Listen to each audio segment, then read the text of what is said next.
Hi everybody, thanks for joining us for another one of our practical lessons. In this video, we'll go through P&G's 2017 annual report.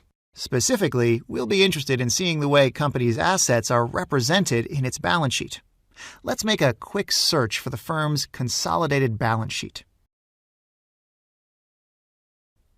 We are interested in assets. Here we are. We have these types of assets: cash and cash equivalents, available for sale investment securities, accounts receivables, inventories, deferred income taxes, prepaid expenses, and assets held for sale. Right. In our previous lesson, we discussed cash, accounts receivable, and inventory in its three states: raw materials, work-in-progress goods, and finished goods. And you see them present in P&G's balance sheet. So that's great. What about the other items we haven't seen so far? Let's start with available for sale investment securities. These can be bonds, options, futures, and shares the company has bought because it had extra liquidity. As the name suggests, these aren't likely to be held in the long run. Deferred income taxes are taxes the company's paid now, but relate to future periods. Hence, the company must pay less tax in these future periods. Therefore, the payment of taxes now results in an asset, a future claim the company has. Prepaid expenses are similar to deferred income taxes, actually. The only difference is they designate costs differently than taxes.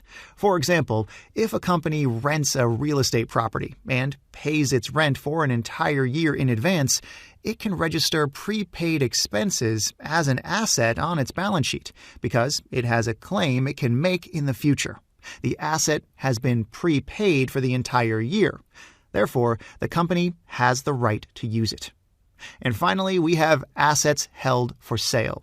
These are not investment securities, but other assets the company wants to sell. Okay, these are the assets in P&G's balance sheet. As you can see, there is a subtotal, which shows their value amounted to $26.5 billion as of June 2017.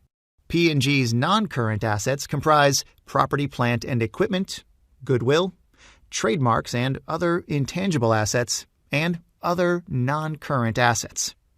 Earlier, we discussed PP&E and what it shows us. Goodwill and trademarks are two of the topics we will touch on later in the course. And other non-current assets is a category of other miscellaneous assets, which are not part of the categories above. Okay, excellent.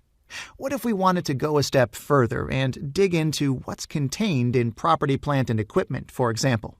How can we do that?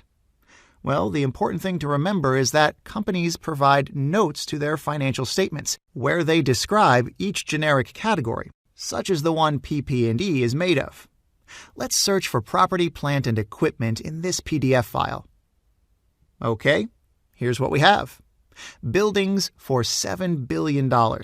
Machinery and equipment, land, and constructions in progress. The amount we see in the balance sheet is less any accumulated depreciation. Tables like this one are available for almost all generic categories in the balance sheet.